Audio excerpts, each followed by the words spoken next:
I could have your attention, please. Thank you.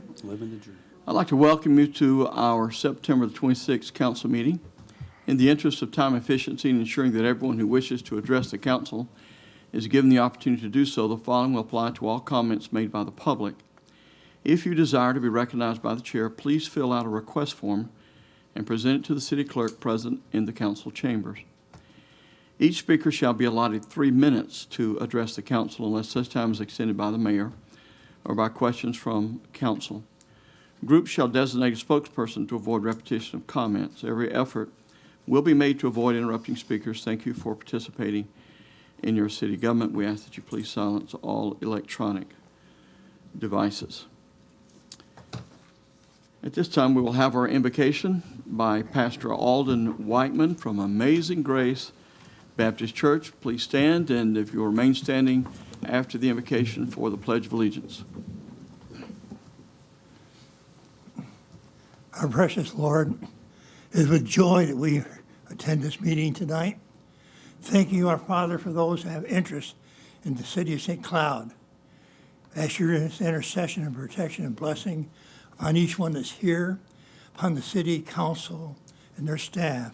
Grant them wisdom and guidance as they lead this beautiful city. Be with those that have an agenda, help their agenda be that which would be honoring to this city. Lord, I just ask your intercession upon each one that's here tonight, and upon the United States of America. Oh, Lord, I'd like to tonight just rejoice that the Star-Spangled Banner is still flowing over the whole nation.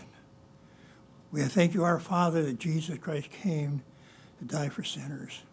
But precious Father, we recognize also that heroes and patriots shed their blood to grant us freedom. When we remember that, our Father, we just ask that you help us to further the freedom that you have given to us, God-given freedom for the United States of America. Be there law enforcement, protect and watch over them. I ask our Lord to be with the fire department. Lord, sometimes they're underappreciated until there's a fire. Encourage and protect and watch for them on the highway, as well as also when they're on duty at fires. We ask your intercession and blessing in Jesus' name. Amen. Amen. Thank you, Pastor Whiteman. Please join me in the pledge. I pledge allegiance to the flag of the United States of America and to the republic for which it stands, one nation, under God, indivisible, with liberty and justice for all.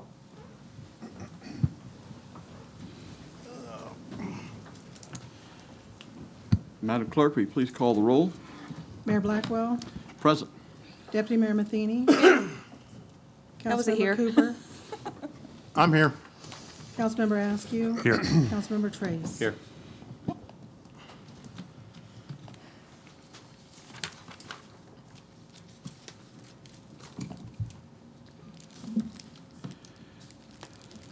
We have a presentation in recognition of National Planning Month to Nikisha Lyons.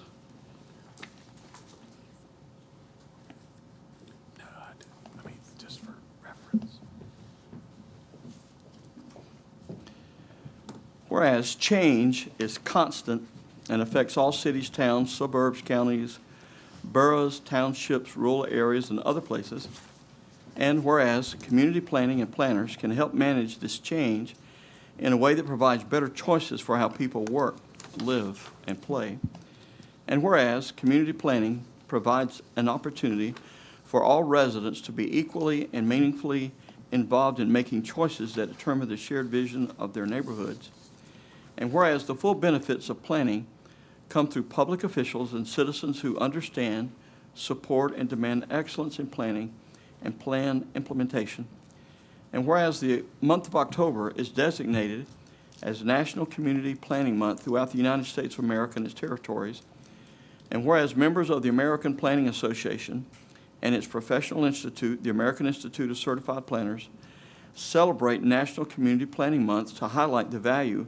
that sound planning and plan implementation make to the quality of our communities, and whereas National Community Planning Month is an opportunity to recognize the city's planning commissions and professionals whose efforts improve the lives of all citizens. Now therefore, I, Nathan Blackwell, Mayor of the City of St. Cloud, Florida, do hereby proclaim October 2019 as National Community Planning Month.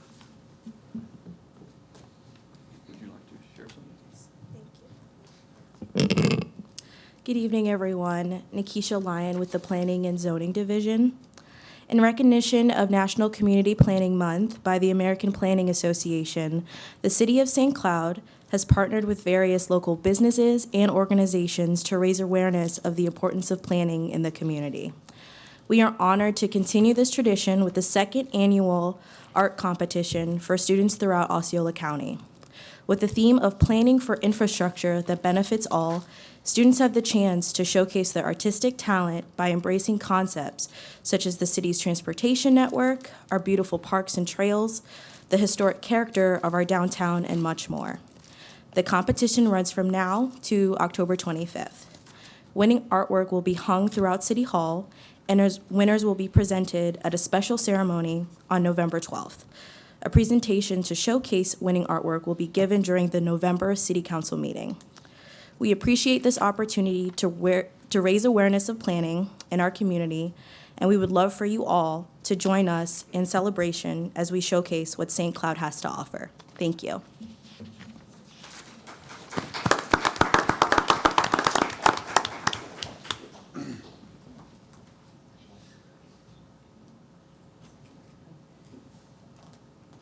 Get the whole crew up here, awesome.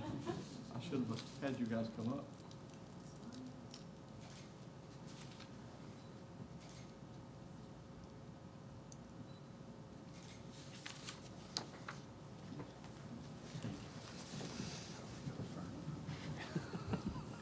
Next, we'll have a presentation by Paula Stark of the St. Cloud Main Street, presenting the Secretary of State 2019 Florida Main Street Award for Outstanding Florida Main Street Rehabilitation Project, New York Avenue. Come on up. They're going to turn the podium around for you.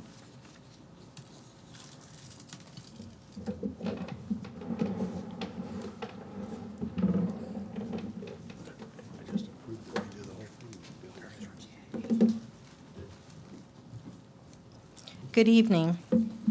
Paula Stark, Executive Director with St. Cloud Main Street. And before I forget, because I will, I want to introduce the important people with me.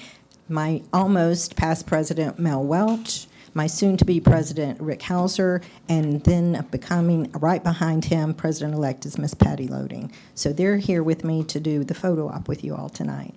So we wanted to make sure to publicly present to you the award that we received recently in August on your behalf at the Florida Main Street Conference, which was held in Orlando. And wanted to make sure that along with this particular award, we also received awards for the community for Best Business, and that was Brews and Blues. They received that award. And then we had the award for Best Signage Display, which was the new St. Cloud mural on the side of the 12th and Pennsylvania Avenue building. So those two were awarded. In addition to that, we brought home an award on behalf of the city, and it was recognizing the New York Avenue renovation project. So you got Outstanding Renovation Project of the Year. So we wanted to make sure to present that to you and also let you know that with that award, that was the 56th award that your Main Street program has brought back from the state. So wanted to make sure you're aware of that. So we would like to present this to all of council if you all want to come down for the photo op.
thank you so much for supporting it and doing the project.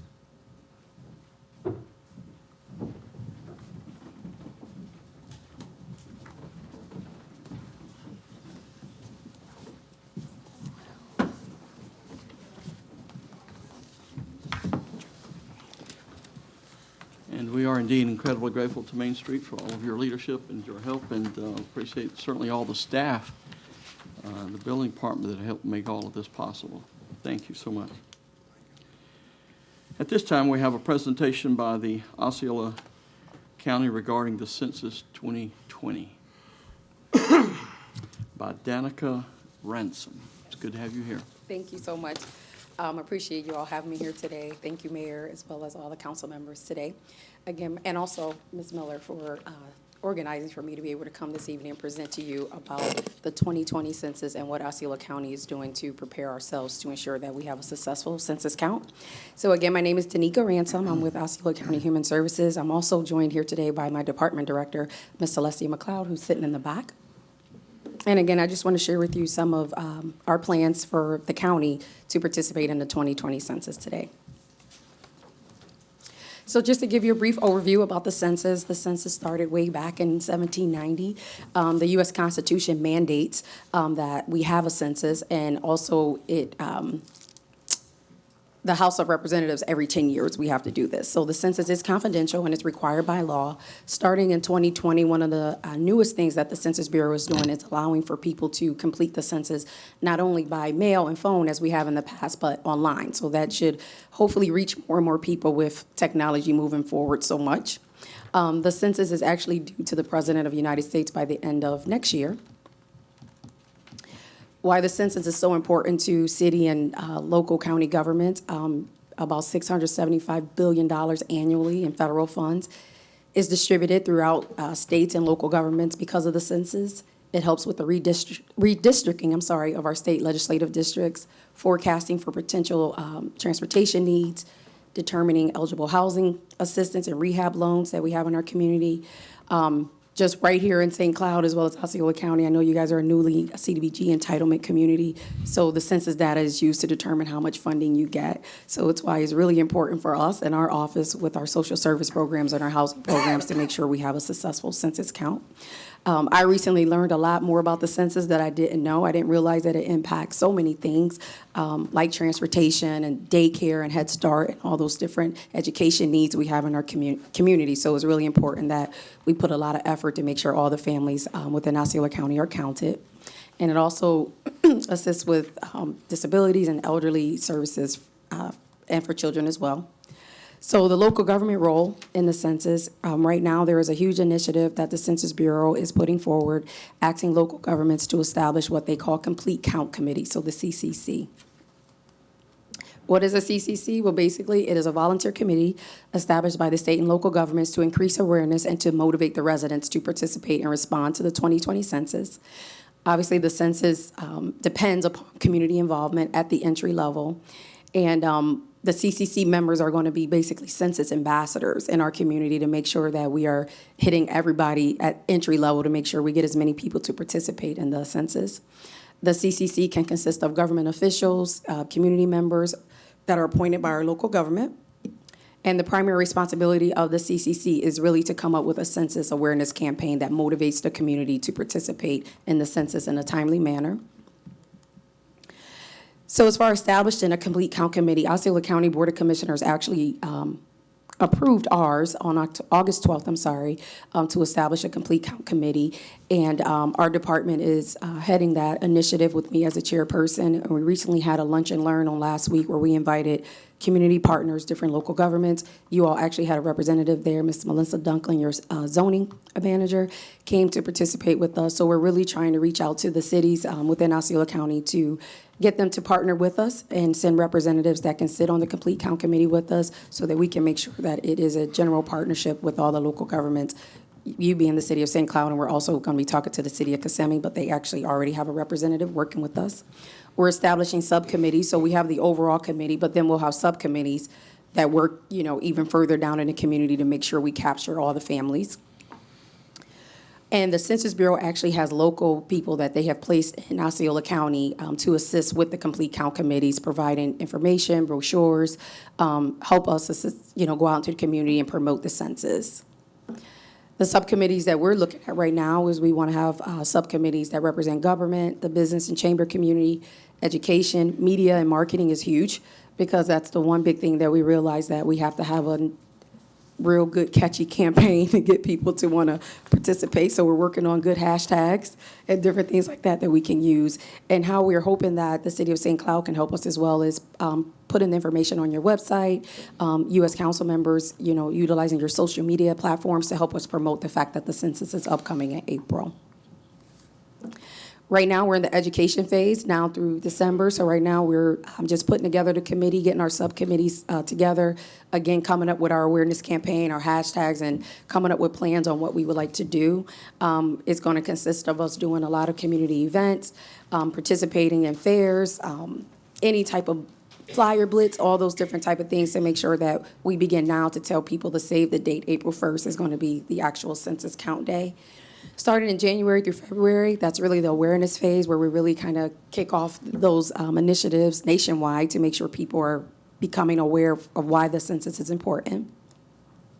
Then we have our motivation phase, which is in March through May, because Census Day is April 1st. People can start self-responding starting March 23rd, but that's when we're going to really ram it up and get out into the schools and go everywhere we can to get this message out. And then there's a reminder phase for those people who haven't responded, which runs from May through July.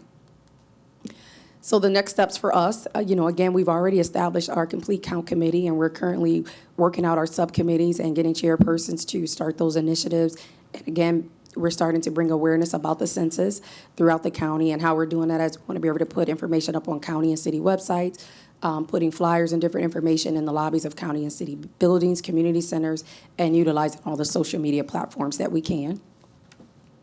And we're hoping that you all will support us in these initiatives and allow us to send you information, whether it be through your PIO office, if Ms. Dunklin is able to participate with us on one of our subcommittees as well.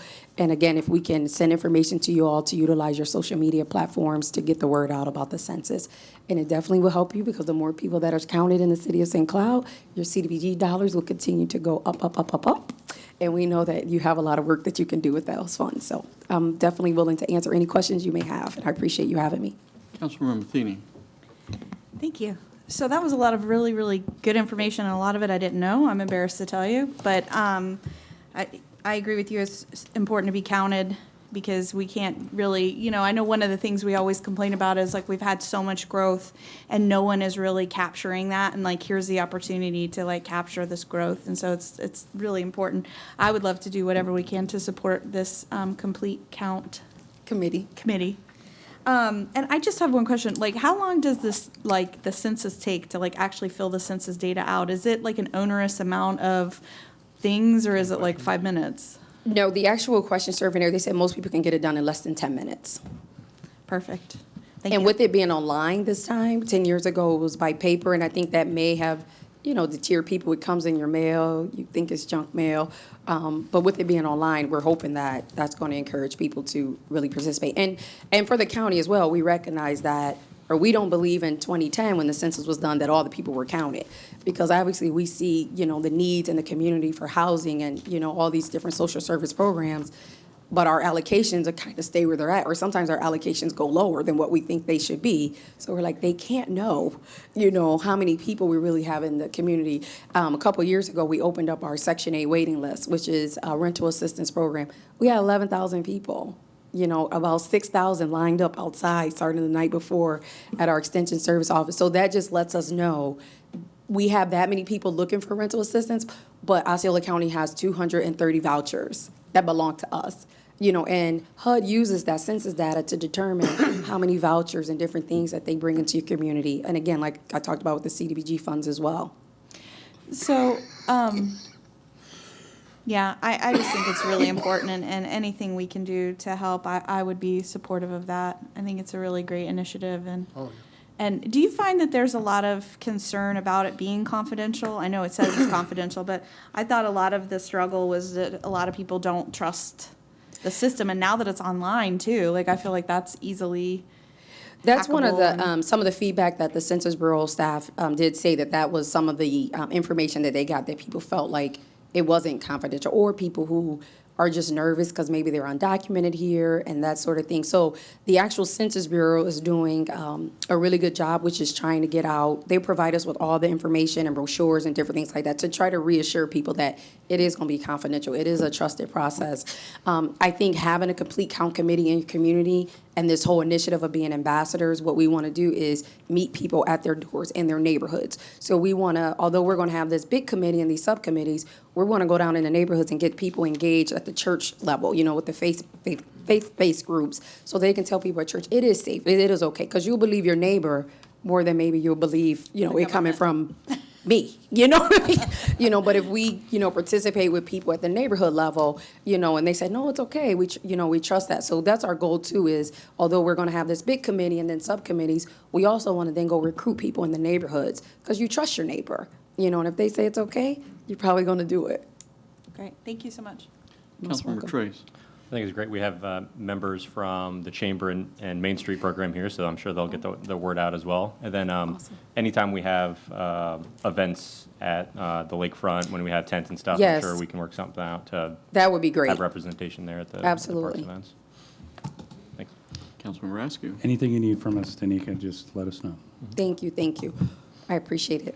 I can assure you that the city of St. Cloud is very committed to having a thorough and as complete a census as possible, because it is certainly very important to our future and the future of all the residents here.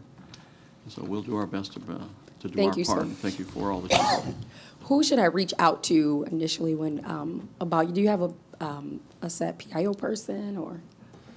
We'll be working on that, but Okay. I imagine, Okay. okay? Thank you so much. Thank you very much. Thanks.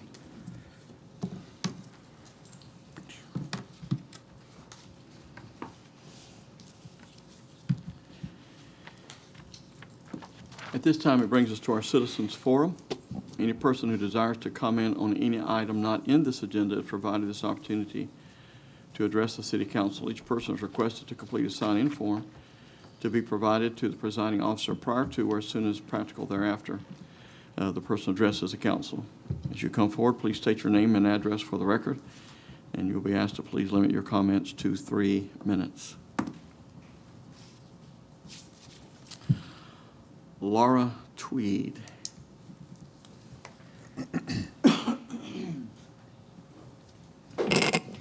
Good evening, Laura Tweed, 2808 Meade Avenue, St. Cloud, Florida, here on the capacity of a health and human rights advocate. Tonight, I would like to focus on Daniel Manzares. I have several questions that we mentioned at the last meeting, and I'd kind of like to follow up with you this evening to get some answers. We talked before in the past regarding leachate and what was actually going to be done regarding the JED landfill and the lawsuit.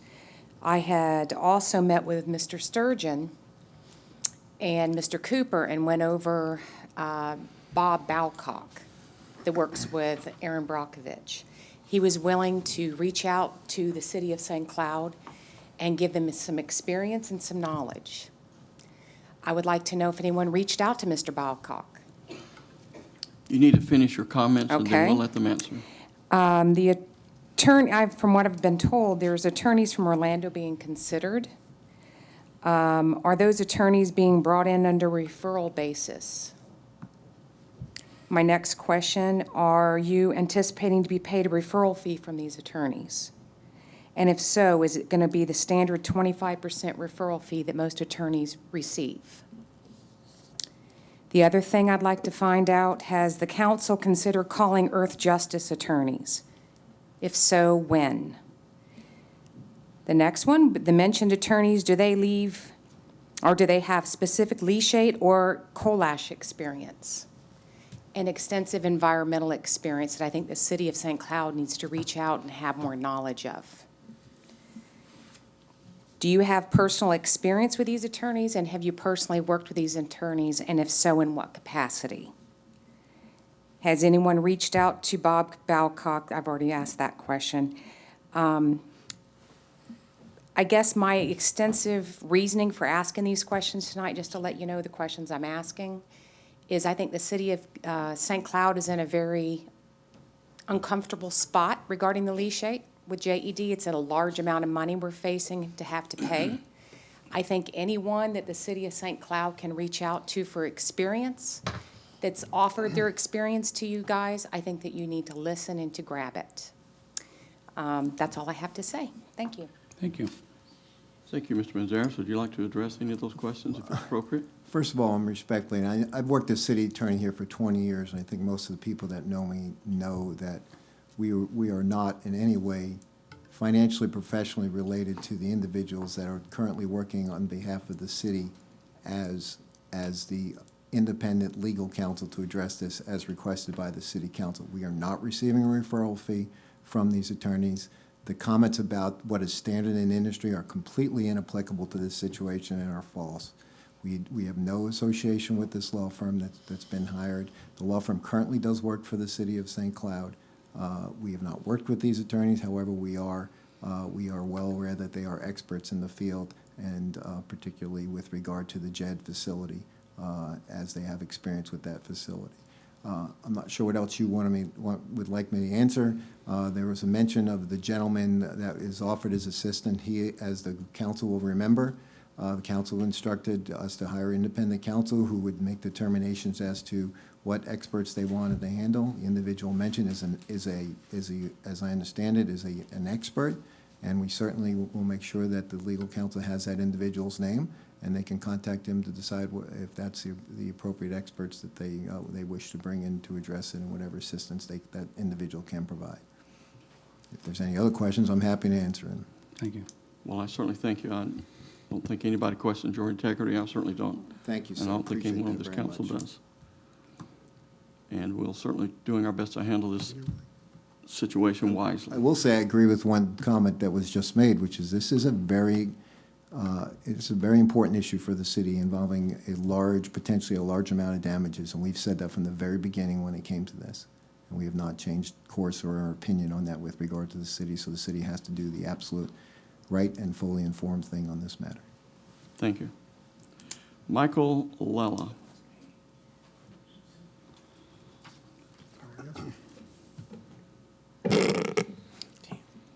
Thought I could see this. Please state your name and address, please. Mike Lella, 2423 Regent Way, Kissimmee, Florida. Thank you for the opportunity to speak tonight.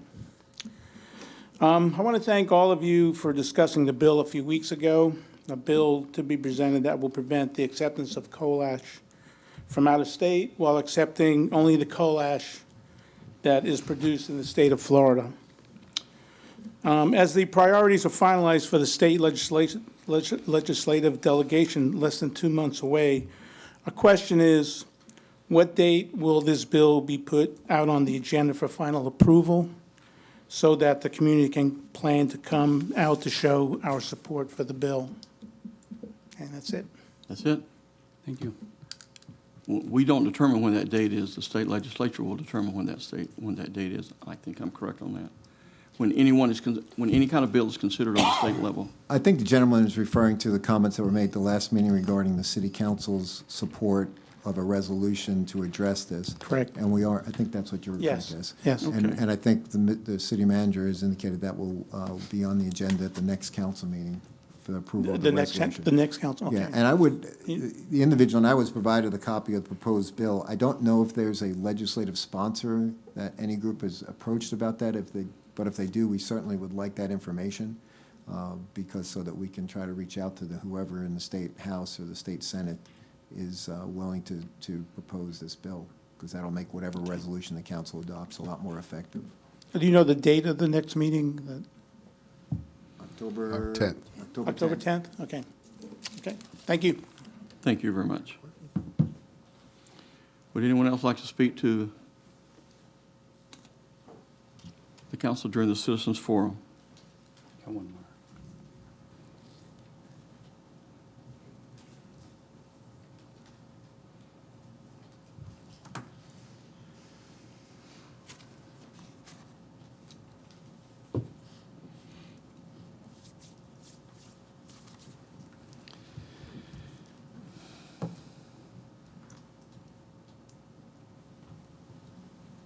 Good evening, Hugh Crumpler, Michigan Avenue, St. Cloud, Florida.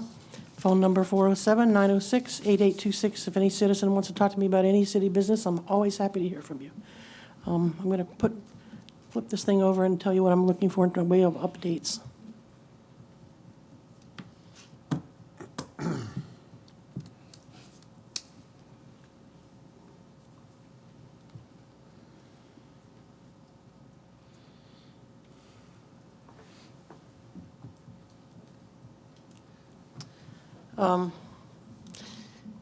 I'll go through this briefly. I'm looking for updates on the Cole Ash Leachy situation, the attorney that was picked. I'm very interested in knowing who they are and how they were selected. I'm interested in knowing what the upshot of the meeting the last time we were here. Our attorney and our city manager were to meet with the waste management people the next day, I believe. You said you had a meeting with them. I'd like to know what the outcome of that meeting was. I don't want to know if there's any other actions related to this, I guess referring to the piece of legislation. You all said, some of you said you were going to read it and let us know. So, I mean, it seems like a pretty obvious thing. You're either for or against it. But we'll wait till the October meeting to see what you have to say about it. It's pretty important. I want to know what's happening with the water in St. Cloud, what the staffing levels are, if they're up to date, if we're missing people or not, and if there are any open issues that we should hear about. On the ADA issue, American Disabilities Act, we've been told several things up here regarding that on our website for the city. I want to know what the completion date is going to be for the whole thing, what steps are required, if there's any additional money needed, and if it's in the budget, since the budget's being approved tonight. I'd like to hear progress on the 17th Street sidewalk. I'm going to keep bringing that up because we were told it was supposed to be done at the end of this past summer, and it hasn't even been started. And I heard what the city manager said last time, but I'm respectfully going to ask for an update frequently. I don't want it to get away from us again. And the last thing I would like to hear is what the lobby firm's goals. The city manager brought a bunch of those forward. I don't know if you just discussed them, picked them out, or what. I'd like to hear what those are or what the date is for selecting those goals. Thank you. Thank you. First of all, you've already addressed the Cole Ash attorney issue. Not what I asked. I asked what was the process and who was selected. The city manager, by the way, if you go back to the videotape when this was brought up, the city manager was to bring up or to hire the attorney. It wasn't to be a joint effort. And I'm just encouraging you to look at the videotape because I remember that pretty clearly. And all I want to say is if these people have some suggestions, we ought to at least make the phone call to check these people out. Okay. Thank you. Waste management? You wanna Yes. give an You didn't update address on the issue. meeting? If you'll let me speak, ma'am, I will. Okay. Mayor? Please. All right, Mr. thank you. Sturgeon. First off, I selected the attorneys who worked for Gray Robinson. Mr. Tom Wilkes and Tom Cloud are well-known environmental experts. They've both been county attorneys also, and I felt their credentials are exactly what the city needs to give us a risk assessment of where we're at with this potential litigation. We did meet with Waste Management Company. They presented something that I wouldn't bring back to this council, and that's why we went forward with selecting the attorneys. So that's where we're at right now. We've engaged them. I did sign the letter of engagement as I was directed by this council to hire somebody. Okay. There are Just a quick thing. You said they had previous environmental and utility. interaction with this firm, the JPL firm. Is that what you said? That's correct. What was that? I don't know the specifics of it, just based on their resume and their experience.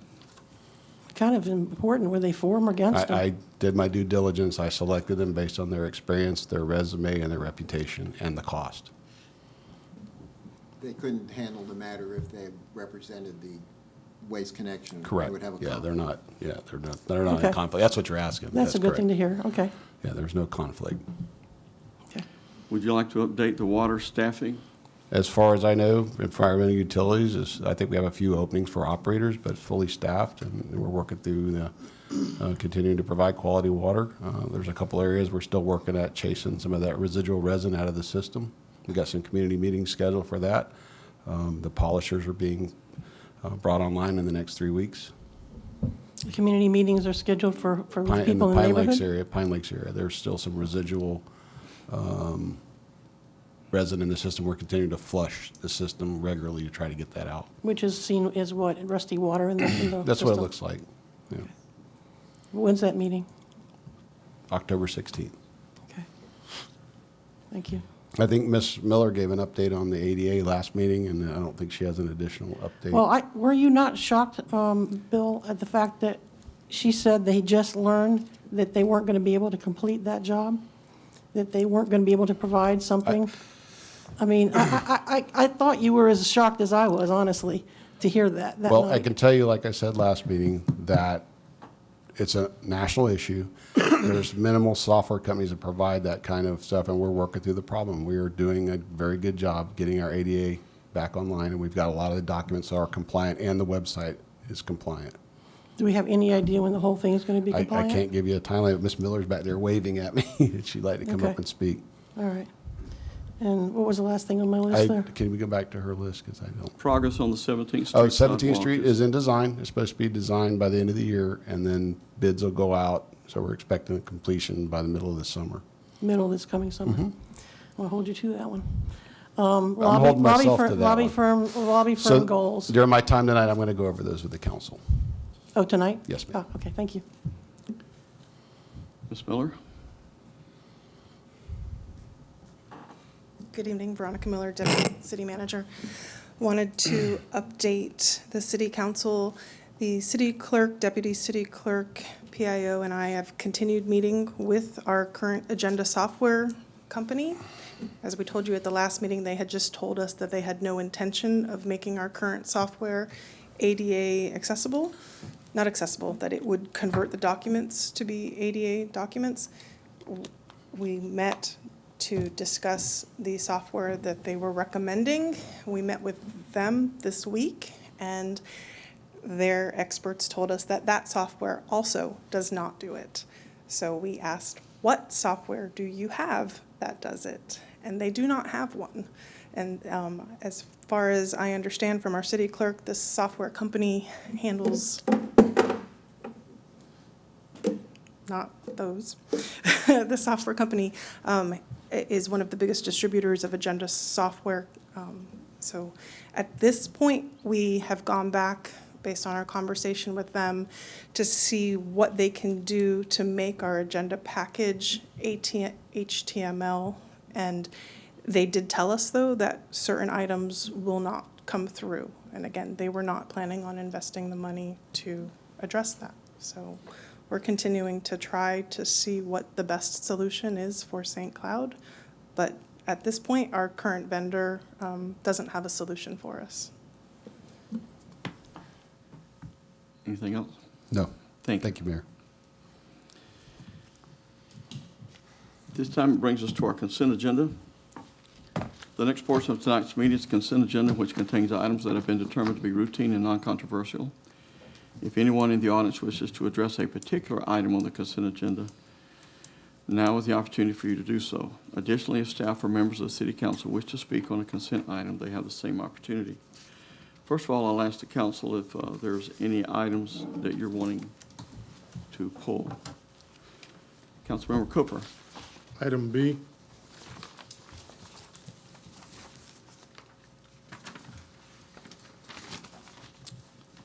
Councilmember Matheny.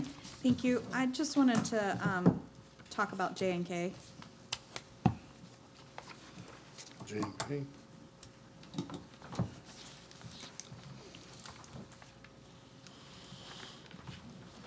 And Mr. Sturgeon. I was going to pull K for additional action. Thank you. Mr. Cooper, your light's still on. Do you have something? No, sorry. All right, that brings us to item B.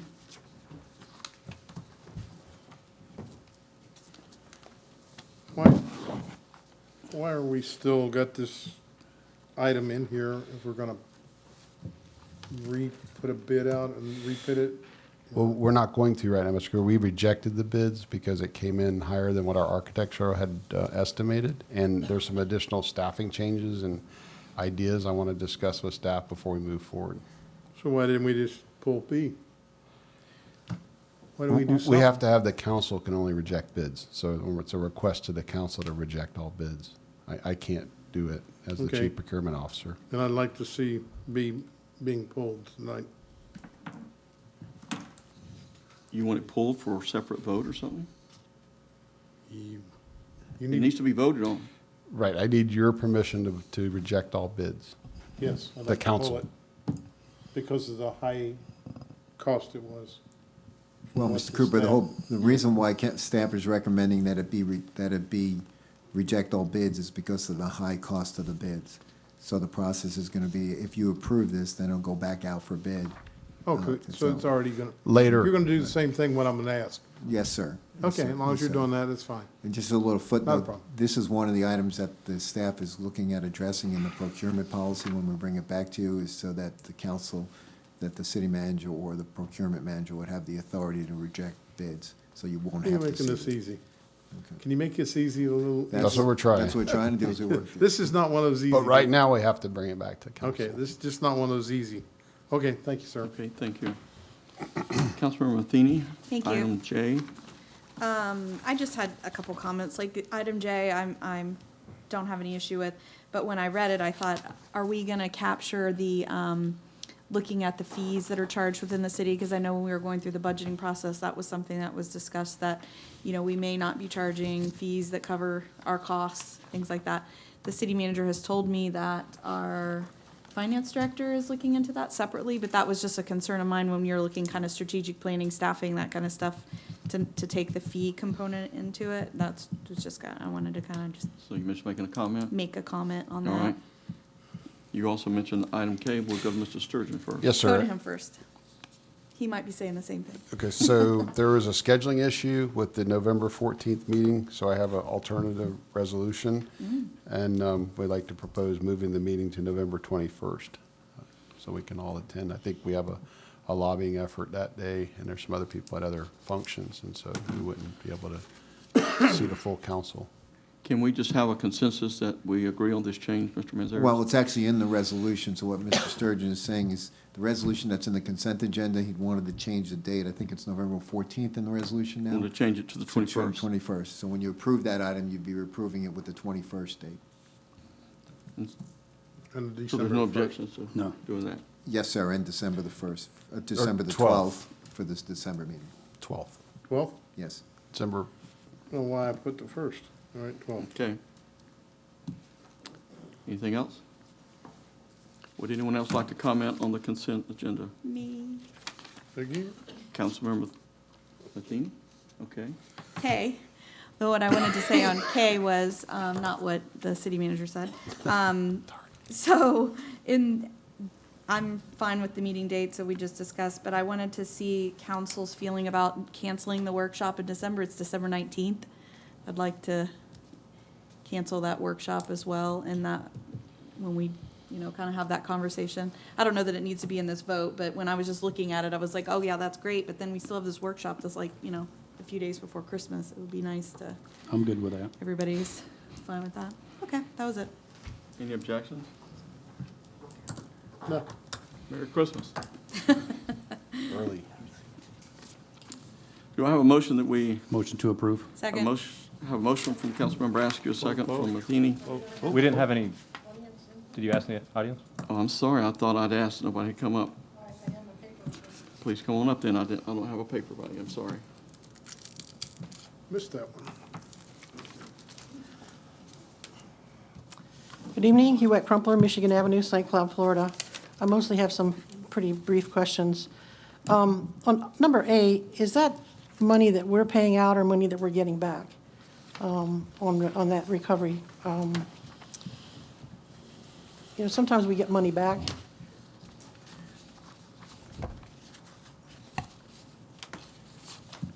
That's getting back, right? Well, Mayor?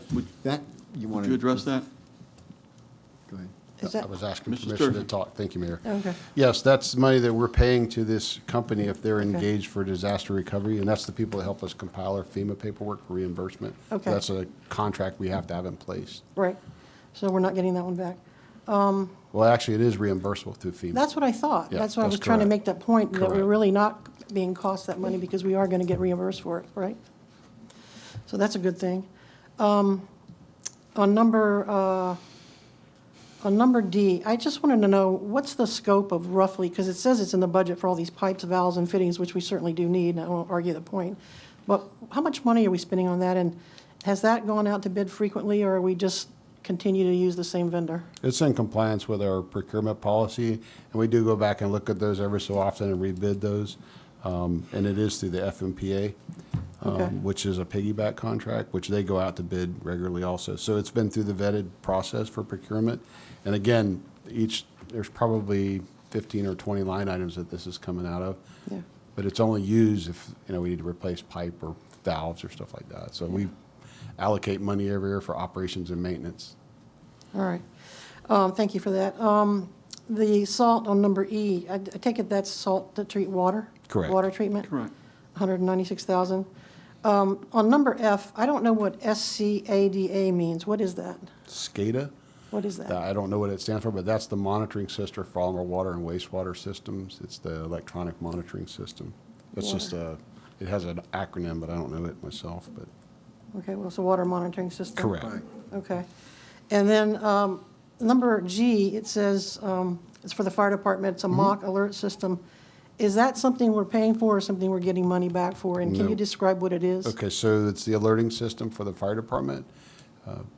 A way to alert the firefighters if there's an alarm. It comes right out of the comm center. It's computer aided. It's an upgraded system. It has monitoring capability. It has monitors in the bunk room, monitors in the bay, timers to make sure they're getting at a station at the right time. It also has a redundant announcement system that's required by the Insurance Services Organization, and we didn't have that in place. We had our ISO rating, and they took exception to that. So it's required for the ISO rating, and it's providing us with, I want to make sure I get this, real-time, you might be watching TV while you have a downtime, but here's an alert. And it'll ready actually to go. target, it's actually kind of cool that it actually targets the exact, on the monitor, it'll show exactly where the alarm's Where coming the, from. where the GPS? issue is? It is, before they go. It's And then it's a GPS. Yeah, I think that's a very excellent investment personally, even if it wasn't ISO required.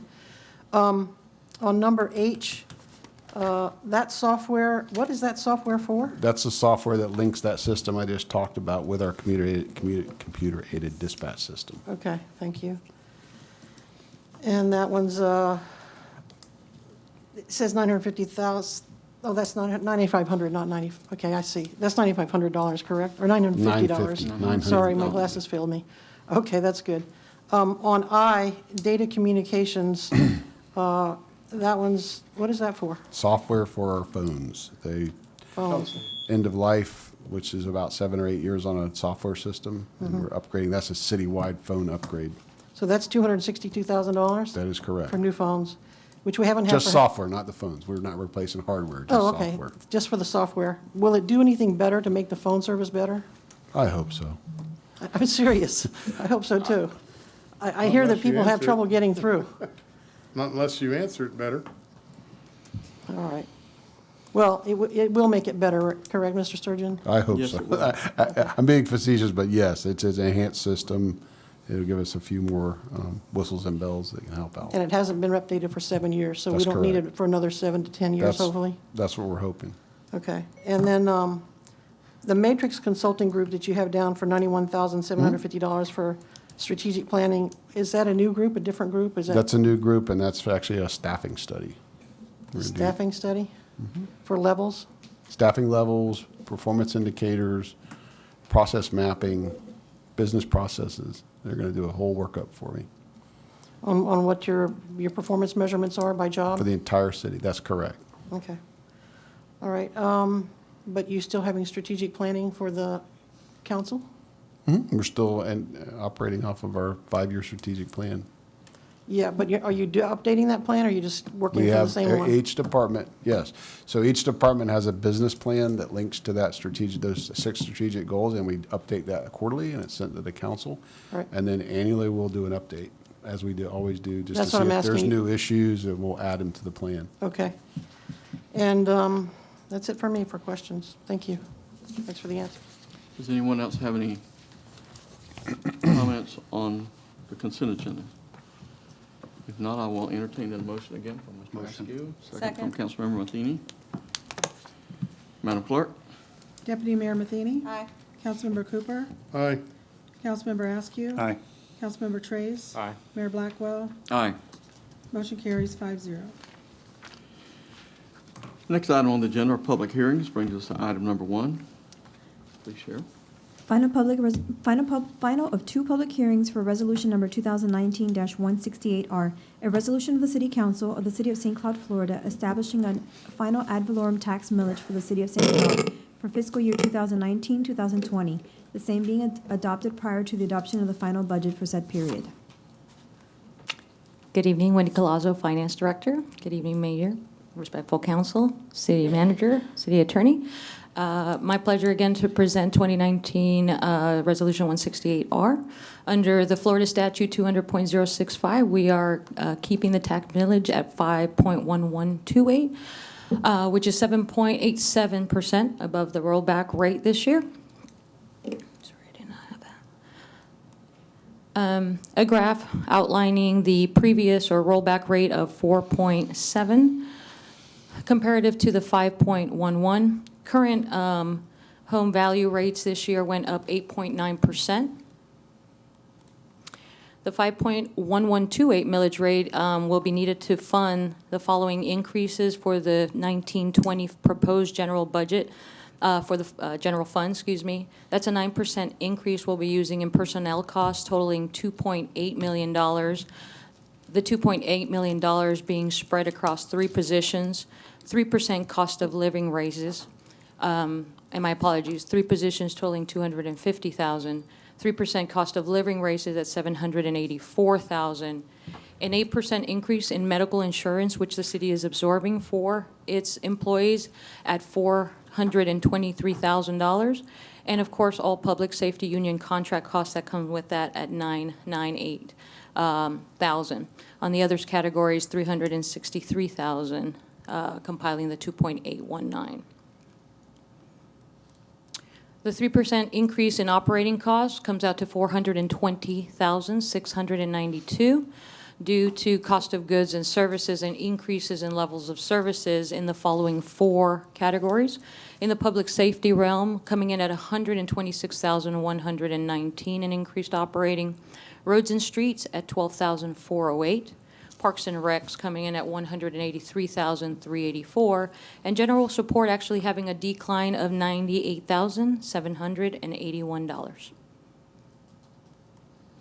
Staff recommends approval of Resolution 2019-168, and if you would have any questions, feel free to ask them. First of all, would anyone in the audience like to speak to this item?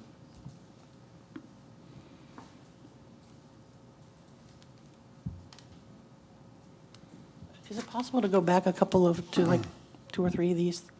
I have a question on the increase. One more, please, I think. Yeah, right there. Are these increases for the public safety union contract, are these incremental increases or they're just, I mean, what is that about? I don't understand what that is. It's Do you an have any additional other almost, it's additional almost $1 million for what? For more people that we have to cover, or some additional terms? I'm not sure where that No. comes from. Thank you. Do you have any other questions? Yeah, I have a comment. My comment is that I think I asked the question before, did any of the council members make an attempt to lower the property taxes on our people by lowering the millage rate? I believe, Mr. Cooper, you did that. I did. Anybody else?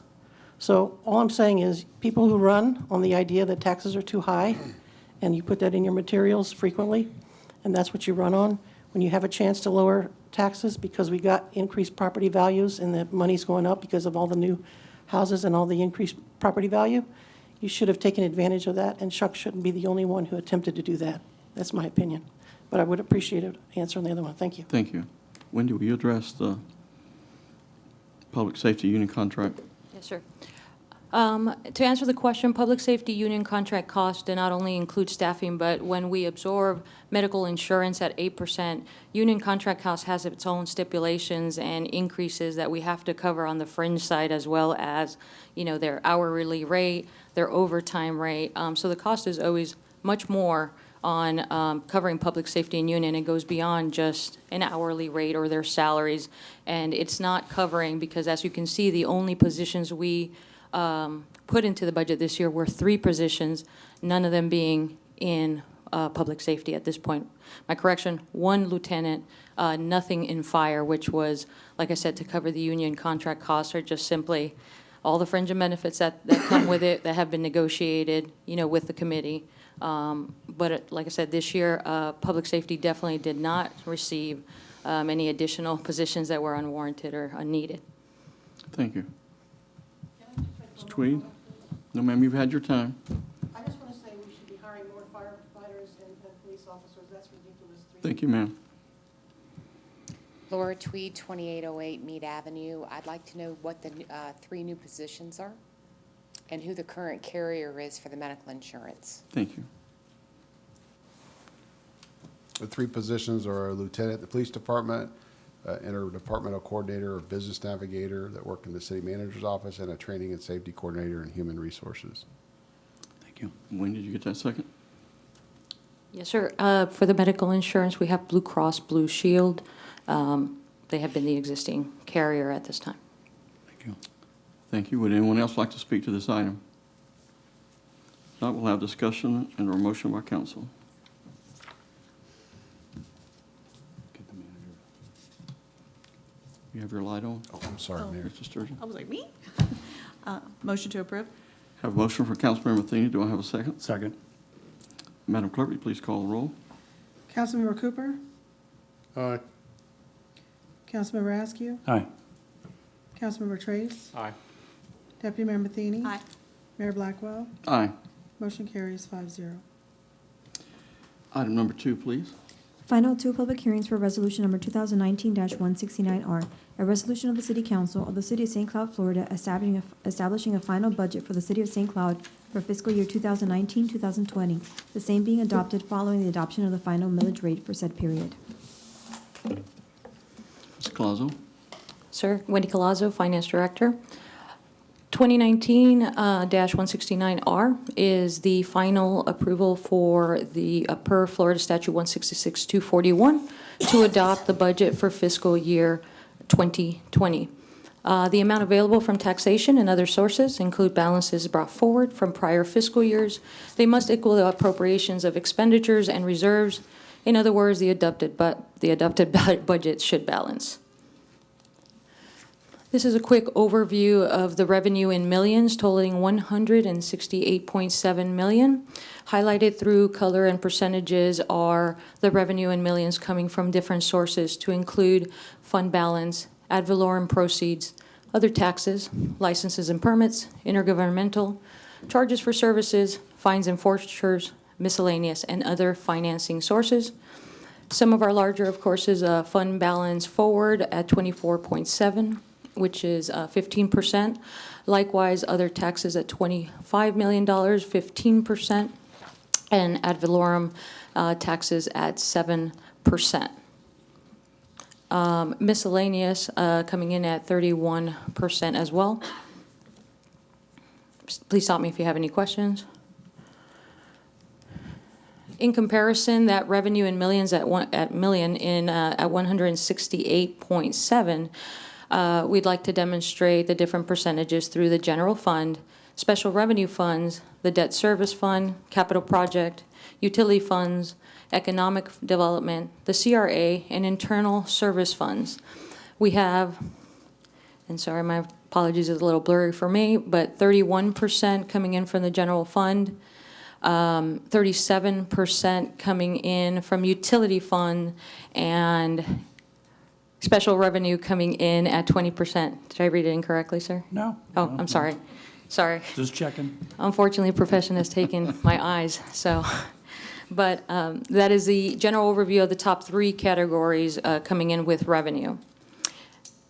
As we shift to the next side, of course, keeping the balance in budget, we go to expenses at 168.7. Likewise, outlined in reserves, general services, public safety, utilities, public works, parks and recreation, debt service, economic, and other transfers. I'm going to highlight reserves at 20%, which is well above our fund balance policy. Public safety coming in at 17% with 28.9. And utilities coming in at, sorry, I lost it, and that is 24%, and those being the top three as well comparative to the revenue. To go even further and provide some transparency for this budget this year, we took the 168.7 and delved it a little deeper and exposed those expenses by funds. As you can see, the general fund taking in 30%, special revenue funds coming in at 20%.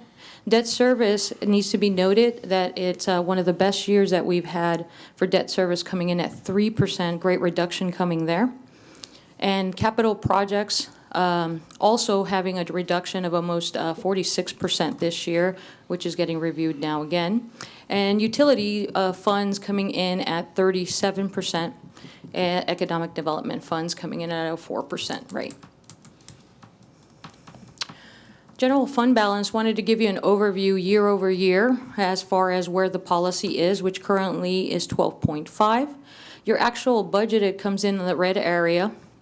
And our goal to be at 30%, we are looking at almost 2%, 10% away at certain times, but we have kept way beyond the goal that's set by policy at 12.5% year over year, and we continue to do that. Currently, fund balance is at 20%.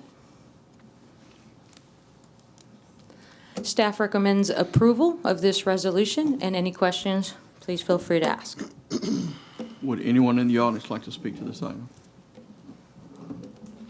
Thank you. Hewitt Crumpler, Michigan Avenue, St. Cloud, Florida. I think when he said that the reserves were set at 20% this year, I was wondering what they were last year. And also at the budget was, what, I think 168 million. What was last year's budget? Those, when you can answer those real fast. Then I have another question.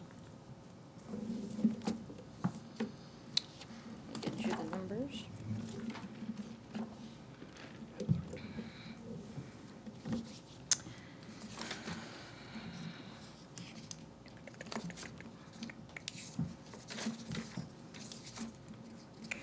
Okay, do you want it by fund? No, go ahead. Okay. Last year's budget, 160.7 million, this year at 168. And what were reserves last year? Do you have a record of that? Last year's reserves were 18%. Good.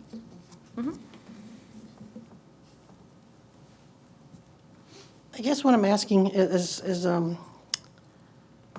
doesn't seem like a big increase in the budget this year. I mean, if we got all this money coming in, how come the budget's not bigger than an $8 million difference? Maybe that's a just general question.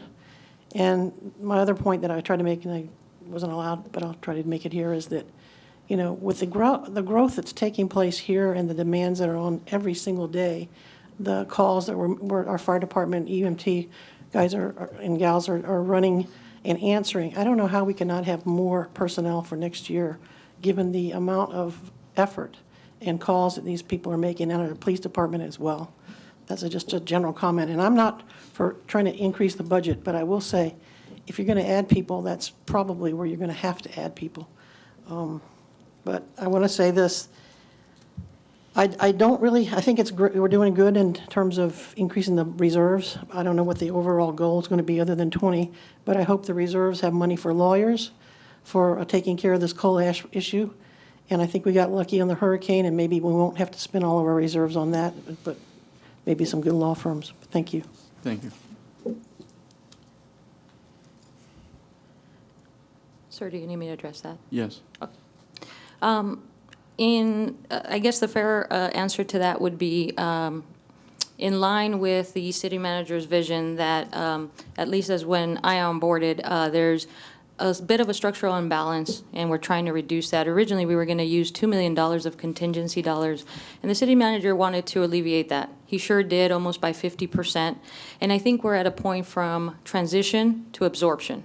So we know growth, but we want to quantify growth so that the council has information that is data-driven, is transparent, and we can link up every dollar that's coming in. So it's really not a reduction, but it's a transparency to hold our water right now and quantify what the word growth means in actual numbers, and make sure that our enterprise funds are performing in the ways that they need to, meaning that they pay for themselves, and also that our general fund is well apt with the matrix group coming in, making sure that staffing is at appropriate levels before we engorge ourselves. And so I think it's a great approach to balance this budget accurately. It was a great effort from staff to reduce by almost $1 million, and on top of that, $25,000 a piece more in travel, and they did it with eloquence. And I think so right now you're getting the most realistic budget that maybe St. Cloud has seen before we really tweak it in and make sure that we can say that growth was 5%, and this is what it costs to run our business before we start running staff and just hiring, and really to give council a solid data so you can make educated decisions for the city as you have advised that you'd like to do. Thank you. Yes, sir. Would anyone else like to speak to this item? If not, Councilmember Matheny? Thank you. Well, first, I'd like to thank Ms. Colazo and all of the city employees for putting together the best budget I've ever seen since I've been up here. You know, it's like, I appreciate your clear, concise, thoughtful answers that don't leave me confused when I hear them. I really appreciate that, and, you know, job well done. One of the things I'd like if we could just say to the audience is all the things that we were able to do this year in the budget for the employees, because I don't think we really highlighted that. I think we did a lot of great things, and I just kind of want to highlight that. I appreciate it so much, Councilwoman Matheny, and you're absolutely right. It was the city manager's vision to really take care of the people because we need to increase longevity. And we understand that there's other networks out there, organizations, and they can leave us, but we want to keep our people. We love our staff. And one of the ways we demonstrated that was that we understand that pay rates may not be where they need to be, but we're getting there slowly but surely. We're going to cover the medical as much as we can until we can't no more, but we're just trying to do our due diligence to take care of our staff because the front line is the most important part of this. And likewise, I can't take all the credit. I have a beautiful staff, well tenured. They lead me, and it's been a team effort. So thank you very much for the support of the council and the city manager as well. And the COLA. Mention that. That's right, and a 3% COLA. As you know, as a finance director, we tend to be a little cheap, but I understand that importance, and it had to be done. And we continue, like I said, to try to take care of the people. And thank you so much for highlighting that. Councilmember Cooper. Thank you. It just seems to me, looking at all of these figures, this is the best budget that we've ever had, ever. And the money is just, it's growing exponentially, and we're not giving a break to anybody. I mean, no citizen in the city of St. Cloud, nobody, senior citizens, nobody is getting a break. We're not helping anybody, and we should be helping. I don't know why, but we got 4 other council members that won't step up to the plate, and they won't say anything. Mr. Cooper will. I think that we need to pick up the trodden and try and help them a little bit. And if it's water, if it's sewer, garbage, anything that we can help, especially if we've got money that's growing on, it looks like it's growing on trees backwards here. I mean, you tell me we're going up 20% and, 2 or 3% increase. What's going to be next year? It's time to help somebody down the road, some of these citizens here. I mean, they're on just absolutely on dimes and nickels to pay for everything, and they can't make it. So it's time that we need to help. Mr. Cooper, I appreciate the comment, and No, it doesn't help. I mean, it does, but I understand where you're at. But we've got to, 4 council members, as myself, we've got to step up to the plate and try and help some of the senior citizens. We haven't done it. So. Yes, sir, and whatever the direction of the council is, we'll definitely be in tune to help what we can. I'd like to also remind the fact that it is a business and we have to sustain first and also know what we have before we start. Oh, we're sustaining, trust me. It's a tough business, sir. You and I would agree we're sustaining. Like I said, I think that as long as whatever council would like us to do, we're open to it, and if we can do it, I promise you to give you the fair guidance on that. That's the best I can do. Like I said, we're money tree, I get it. It looks like it sometimes, but we do have a large responsibility as well to just manage the city. But like I said, with council's direction and the city manager's vision, I think that if we can do it, we absolutely are proactive to it. I just think that we are taking a great approach to be concise, transparent, have the answers that everybody needs, and then we can really make decisions that we need to. So I just feel like we need to help somebody, the citizens that are destitute, and they don't have enough money to be able to make all ends meet. So, I feel like we need to try and help. We're not doing that. And I think we need to step up to the plate, and it's getting that time. Yes, sir. Thank you, ma'am. Thank you. Councilman Raskin. First of all, I disagree with Mr. Cooper that these people up here, the four of us, are not supportive. I will let you know that I will not support a full millage rate next year, so plan on a rollback next year. The second part, and Wendy and I have talked that. Thank you. That's not appropriate. Sorry. We talked about doing a stress test, and what I'm looking for is a test that has to do with everything that you're talking about in your budget. Let's just say we get with the property appraiser, and let's hypothetically say the downturn in the economy. Are we prepared for that? So if you can bring back something, I know it might take a little time, but in the next 3 months or 4 months, if you can bring back something, I'm looking for council support on this. If we can bring back something, and so we can tell our citizens we're okay if we go into a downturn, because I think that's what everybody's kind of worried about. Sure. You can hear it in the news all the time. We're possibly going into some litigation. All these things are going to affect us. They're going to affect our credit rating, especially the litigation. That's going to affect our bond rating big time. So some of these things that we're looking at, if you could do some kind of test and just kind of, the economy keeps going up, the economy goes down, if we can take a look at that and then prepare ourselves for that in one way or another. But again, I think next year, I think we're going to, I'm in support of starting to look at a rollback on our millage rate. And I think, I'm not sure if everybody supports that, but I totally disagree with Mr. Cooper that 4 people up here are thinking out of the whack, out of what he's thinking. I think everybody up here cares about the community, our citizens, our water, and everything that's going on. And I think I support what staff's done. This is truly one of the best budgets. When I got up here, we got a folder this big, about that thick, and it was just a bunch of paper. It was one of the worst things you ever tried to do to try to figure out your budget. I appreciate what you brought forward, staff's brought forward, city manager and a city attorney. So kudos to all of you. Thank you.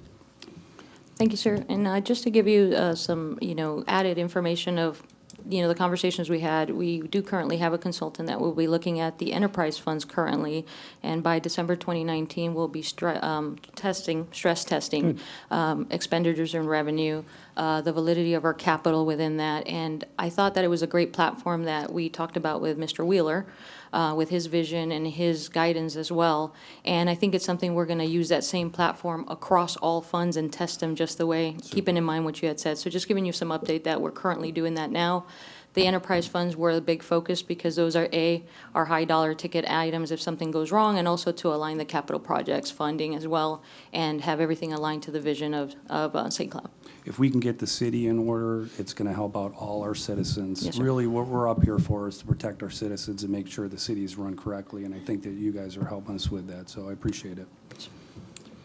Councilmember Trace. Thank you. And kind of to echo some of everyone's comments, finally we're getting a reserve where it needs to be. We were living on reserves for 5 years, finally taking care of staff, no pay increases or COLA or anything for almost a decade.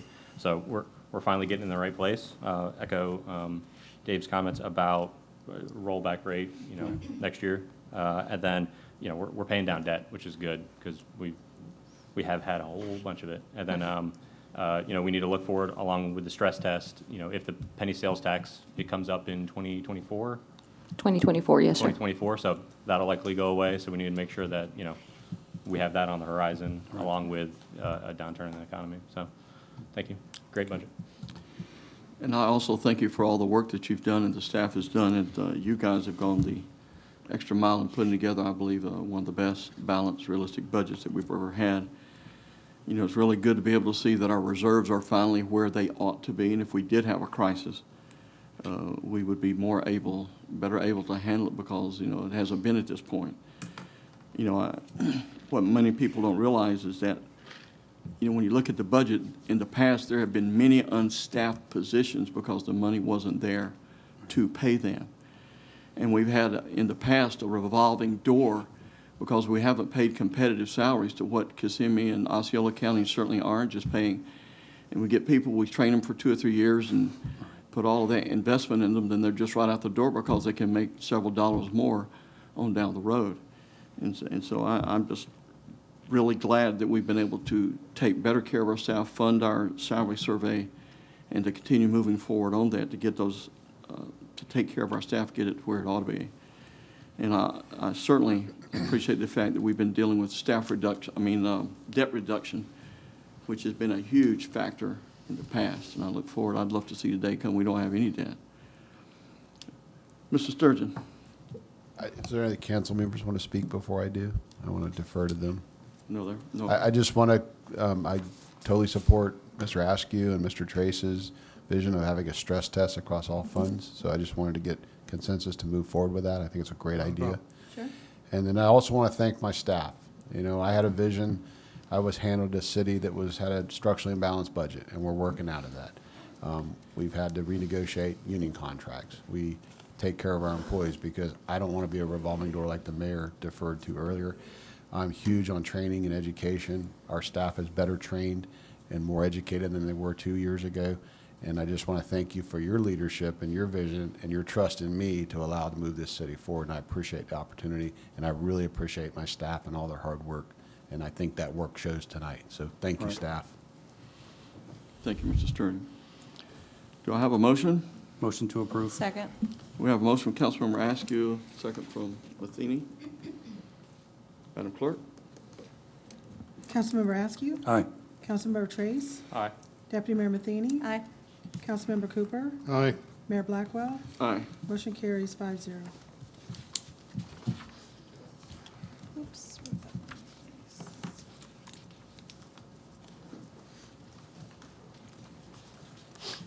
Brings us to council action item number 1. Ivy? Resolution number 2019-190R, a resolution of the City Council of the City of St. Cloud, Florida, authorizing city manager to enter into a task authorization to the agreement for an as-needed graphic design and creative services for Evoke Advertising and Design, Inc., dated April 18, 2019, and any amendments thereto for the city rebranding and providing an effective date. Good evening, Council, City Manager, City Attorney. Crystal Diaz, Communication and Public Affairs Officer. Tonight, we're hoping that we get the approval to move forward with the city rebranding. As stated in our current strategic plan, one of the goals is to research, redefine, and renew St. Cloud's brand. We can all agree, I believe, that St. Cloud has grown substantially, and with that, its image has developed. And we want to make sure we continue to elevate and propel the city while paying tribute to its history and what we've always stand for. Included in this rebranding, I do want to clarify very quickly before I present our Evoke representative.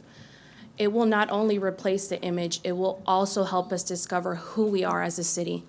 Our development, our creative execution, our marketing plan and rollout. Included in all of this will be a website update, economic development microsite, so we can hone in on exactly what it is we're offering to our residents to make sure we're all on the same page and everyone understands that St. Cloud is here and all the amazing things we have to offer.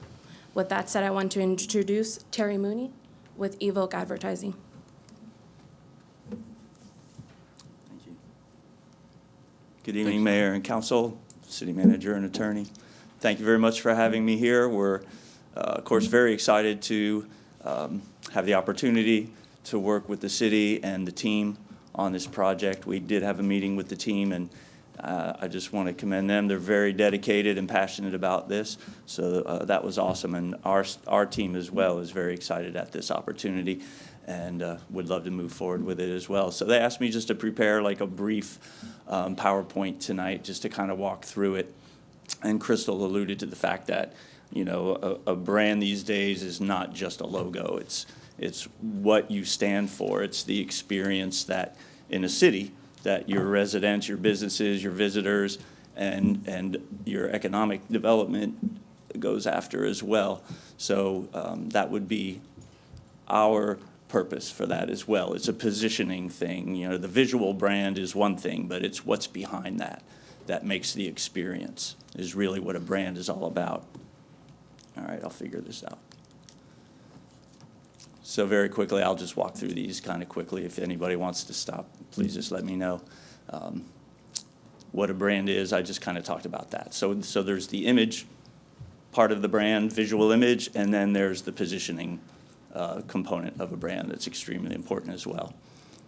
I'm not going to talk through this slide, but just so you know, there's a lot of components that go in on our side to defining the position and then creating the visual brand and creating the messaging portion of a brand as well. Some important points about what the brand for St. Cloud, what we would work to. So it's when someone hears St. Cloud or sees the logo, it's that idea that you own in the mind of that person, right? We want to position St. Cloud to differentiate them, to be set apart, right? And then you need to set the expectation for what the St. Cloud experience is. Again, you create that perception, and then it's also a measure of trust that the brand is going to follow through on everything that it says it will. Very well-known brands, everybody that sees these logos understands them immediately, but all of these brands did a lot of work on their positioning.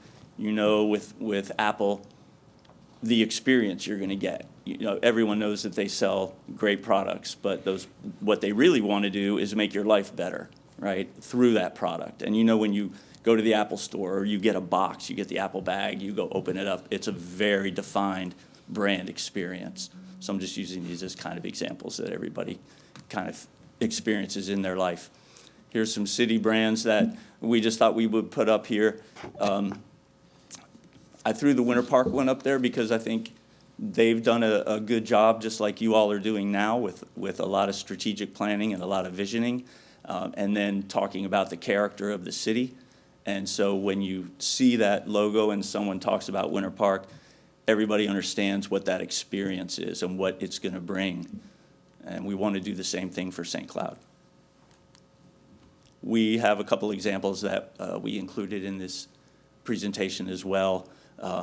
These two are really for a tourism marketing component, but they all kind of wrap into the same thing. So we had the opportunity to work with the Ocala-Marion County Visitors and Convention Bureau when we got this opportunity. That was their logo on the top left, so pretty dated, a little bit stale. So we did a brand project where we went and had workshops in their 5 different county commission districts. Public was invited to attend and give input.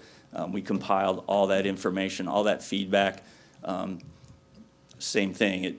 It was what does the county stand for? What is the experience someone's going to get there? So then we rolled out. We actually put 2 different visual brands up for vote, and that's the one that won on the top right. And then just wanted to show some things about how then the brand rolled out visually as well. The bottom right is just what we call a mood board. It's where we get inspiration for that brand as well. Brand guide, everyone understands what those are, but those are the things that can be disseminated to their team to make sure everybody's talking with one voice and everybody understands what that unified brand is for. In the tourism part of that, we saw because of this, it just elevated them and created a lot of growth, a lot of economic growth in their tourism efforts as well. We also worked with Discover Crystal River, which is Citrus County. That's the tourism marketing arm of Citrus County, Florida. So again, just a quick slide to show you that when you have this consistent, unified approach, that it can definitely bring economic development as well. We have these are terrible slides, I'm sorry. But we do have this kind of three-phase approach. So the intelligence portion is this thing, discovery. So there's important part, the discovery section, because we have to compile and get all of this information from everyone that lives this brand, and then create the positioning and the strategy for it. Then we do the creative design part of it, then we carry it out. So that's the implementation part of it. Not just to the public, but we want to make sure that everyone, staff, team of St. Cloud, is all enculturated and ingrained in what this brand is, so they can then live it and reflect it to everyone as well. That's my presentation. Thank you. Thank you very much. Would anyone in the audience like to speak to this item? If not, we'll entertain discussion from council. Councilmember Askew. I just have one. There's a TED Talk out there, and I forgot to send it to you, but if you could watch the TED Talk, it's 18 minutes and 18 seconds. The TED Talk is called "Why City Flags Are the Worst Designed Thing You've Ever Noticed." So, Ricky Booth loves flags. Right. Ricky Booth actually told me that. Anyway, please watch that, because even the ones you're showing on there, Ocala, Winter Park, beautiful. You can't recognize it. You can recognize it on a piece of paper, letterhead, things like that. Our logo, beautiful. Horrible for a flag. It looks like 2 fried eggs and some other things going on to it.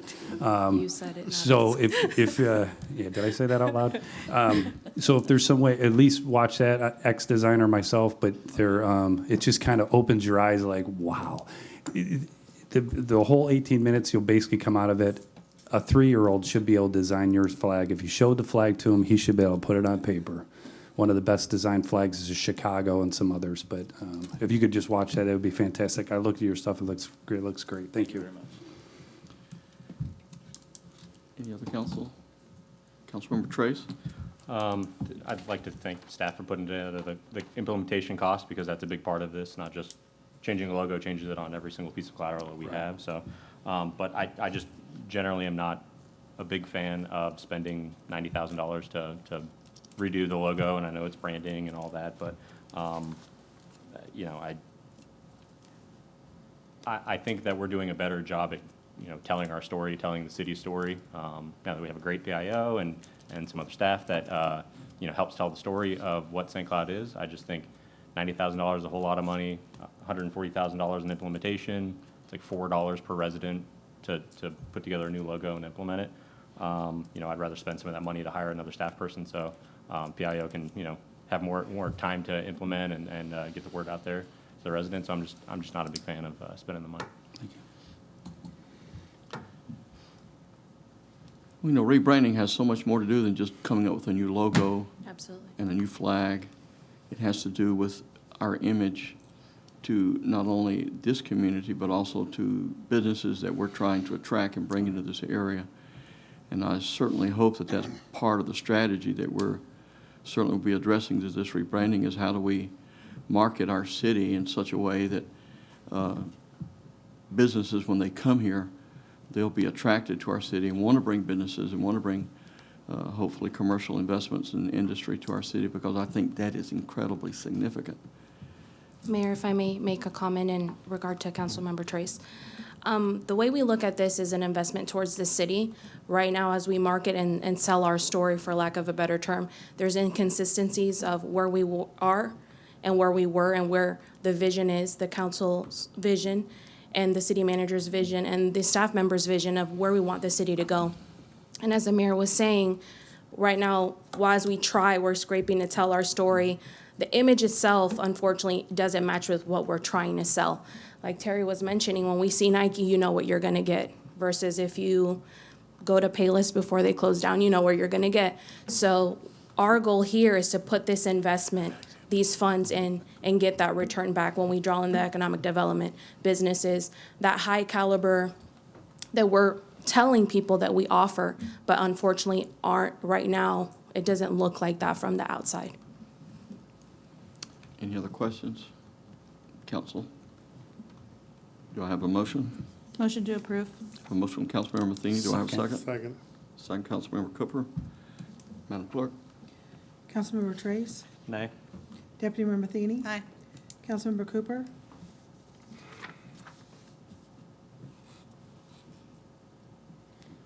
I have a question real quick. How long ago did we do the branding that we have now? It was before my time, but I believe it was 2006. Yes, 2003. Your vote?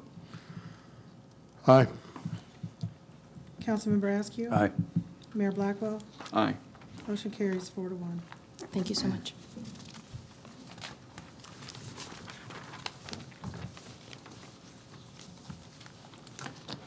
Mr. Manzares? I do not have anything, Mr. Mayor. Thank you very much. Mr. Sturgeon? Yes, Mayor, I have two items, if I could hand these out real quick. First on is the draft legislative agenda. And I sent this to you back on September 13th, and I actually revised it. I just have a brief, it's the same thing. Yeah, I just- Okay. just changed that up a bit. Is this, oh, by the way? No, sir. I sent it to you back on the 13th. Thank you. Oh, by the way, today.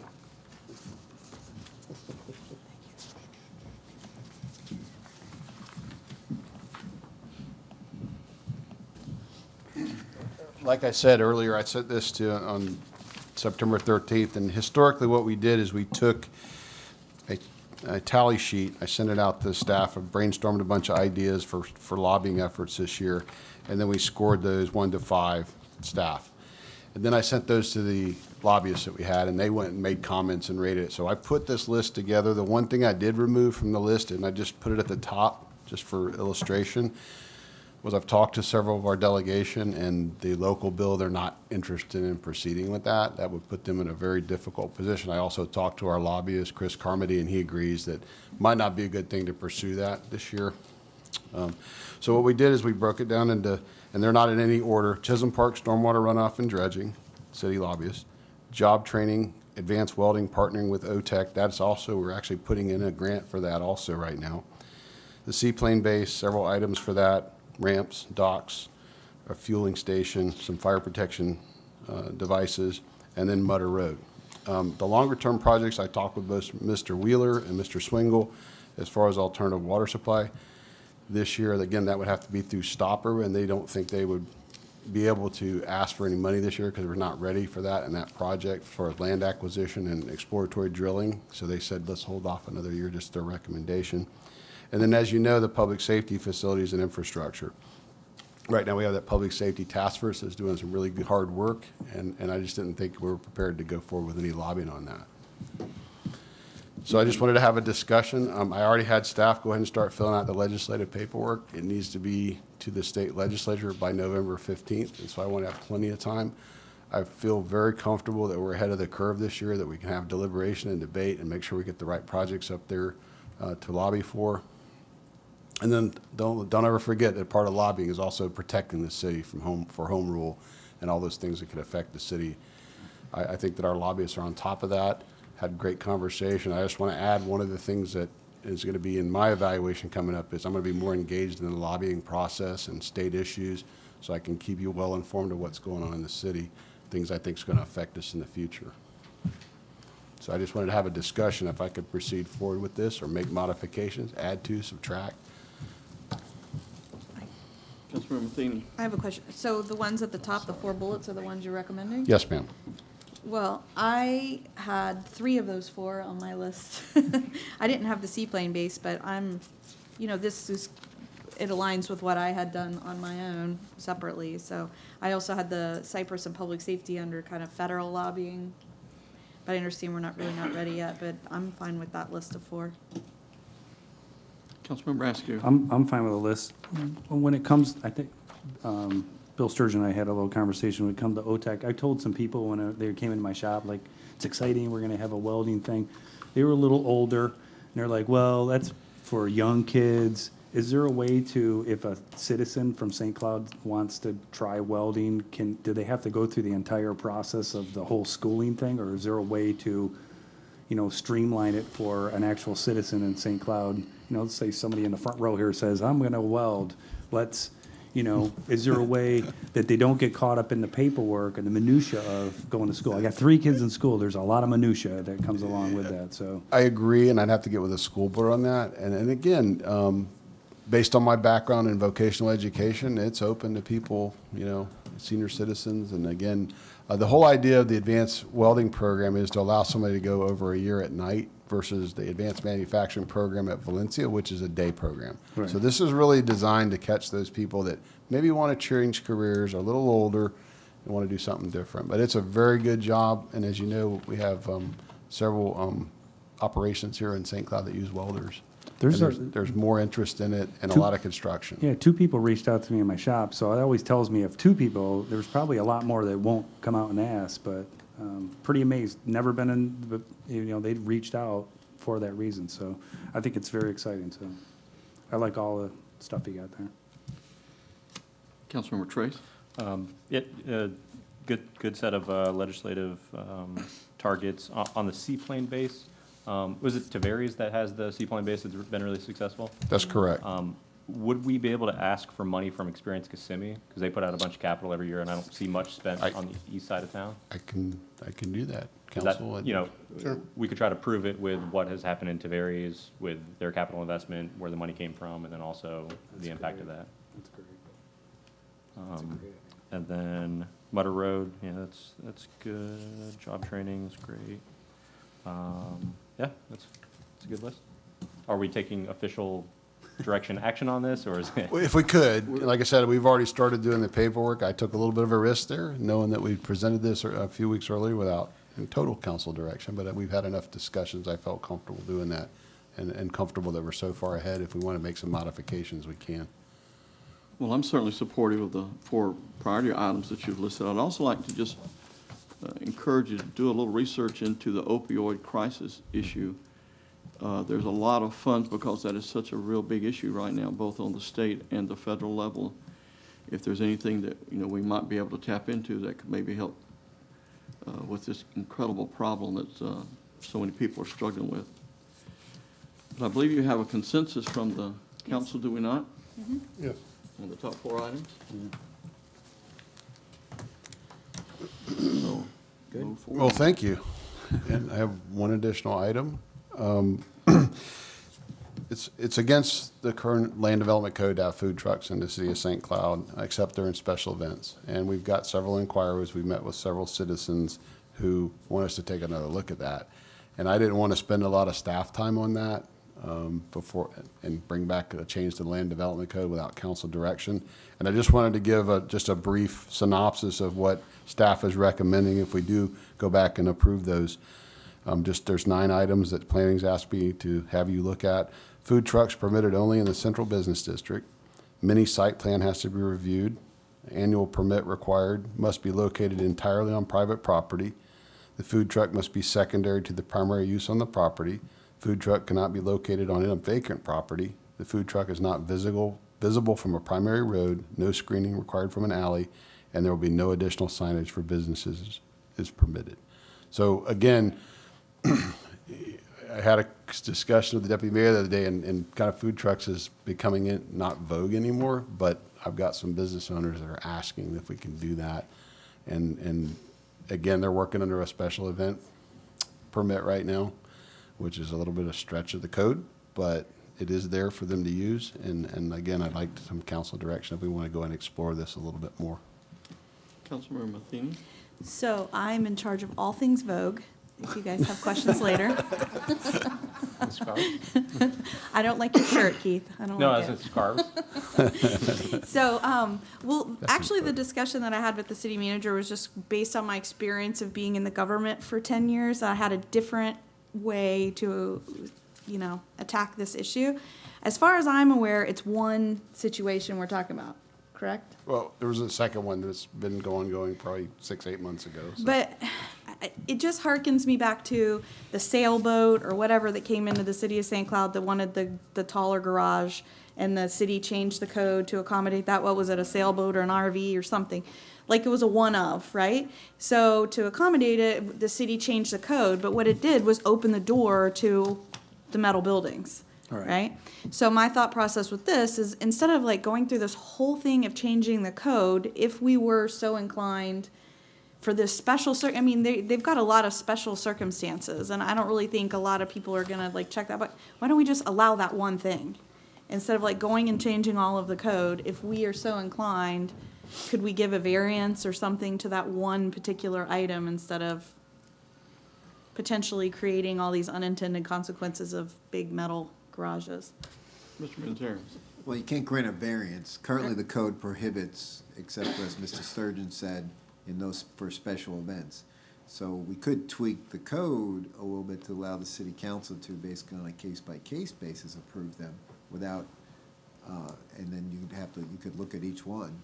Yeah, I'm just concerned because you never know like how once this change it'll get interpreted in some way that you know now you're sorry you did it. You know, you're like, gosh, I was really just trying to help this one person with this one particular case, and then now it's become everybody's got lights around their storefront windows. You know.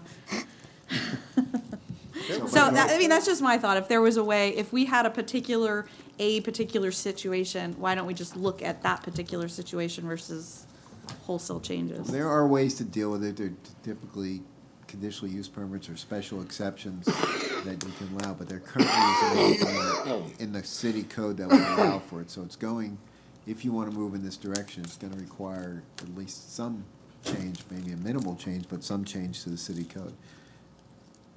I would support minimal change.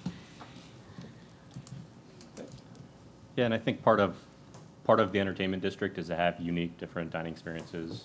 So food trucks being kind of one of those. So I think I'm fine with it. We just need to make sure that it doesn't have the major unintended consequences like Deputy Mayor Matheny points out. Councilmember Matheny. Thank you. I had one more point.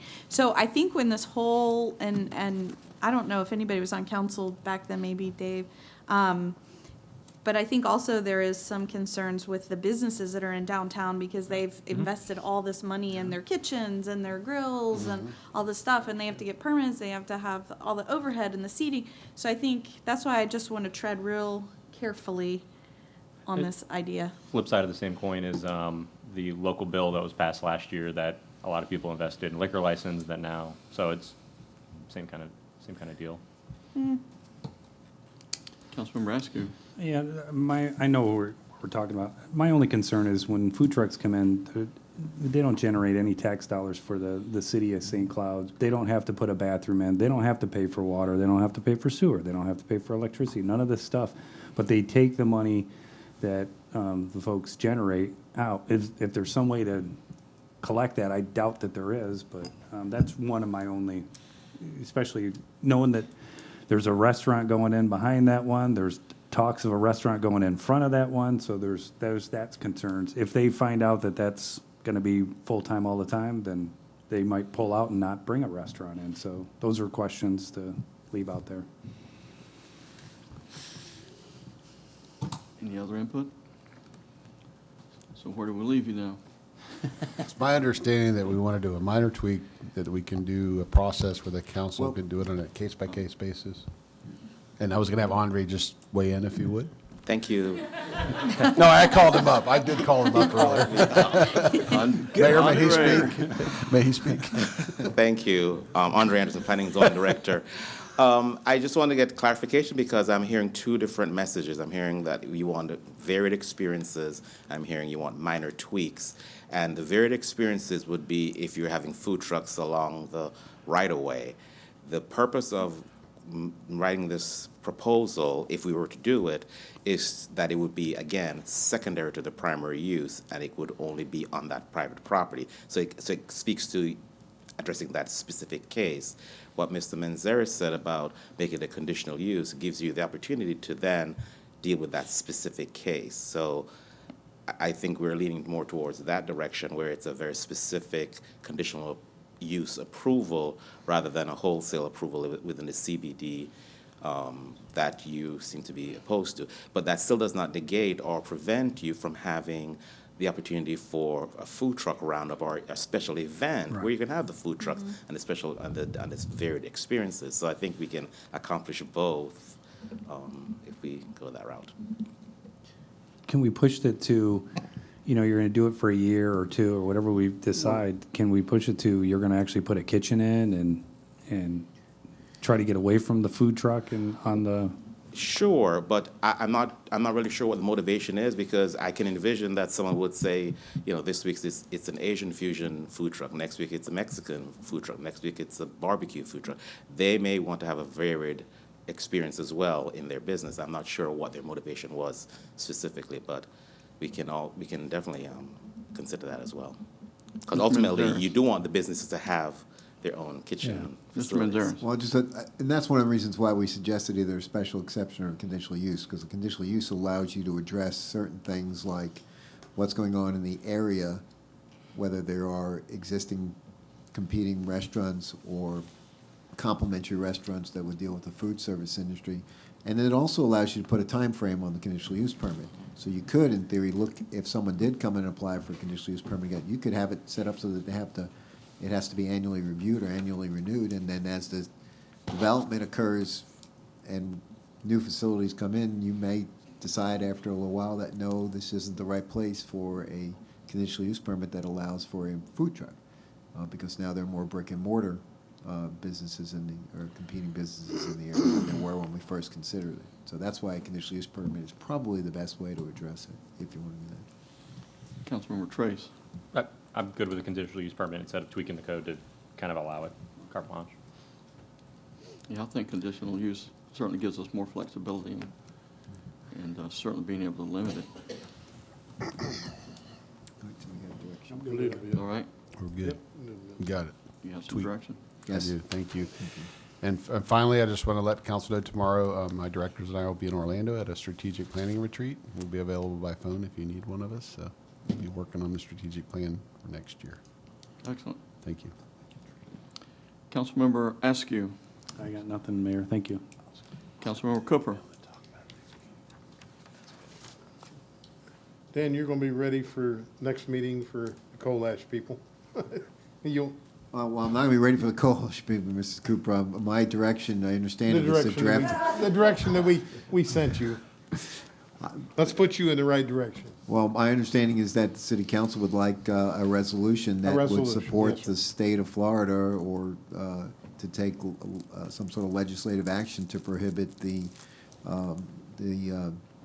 taking of coal ash from outside the state of Florida and depositing it in Florida landfills. Yes, So sir. we were going to work on putting together a resolution of support for that type of legislation. And you think you can?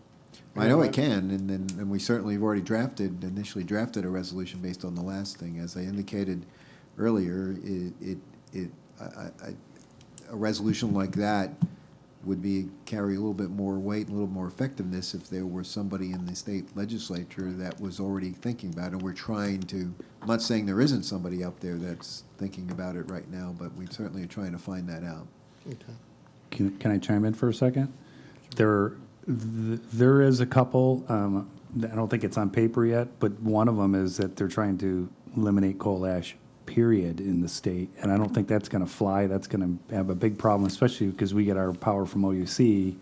So you're going to get the extreme one side and extreme the other. So yes, they are talking about it from two representatives. And I think the other issue that the city and the state, most particularly because obviously you're the city council and the state of Florida is going to have to weigh in on this, and the legislature and the governor, is many states are acting to prohibit the bringing in coal ash from outside of their state. I think they recognize that their coal-fired power plants in their states are there to serve their people, and they have to find a way to deal with the coal ash.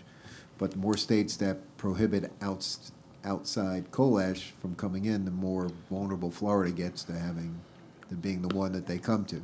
So we really try to work on it. But Mr. Cooper, to answer your question, we will have a resolution in front of the city council at the October 10th meeting. We'll You got it. try to get to as early as we can.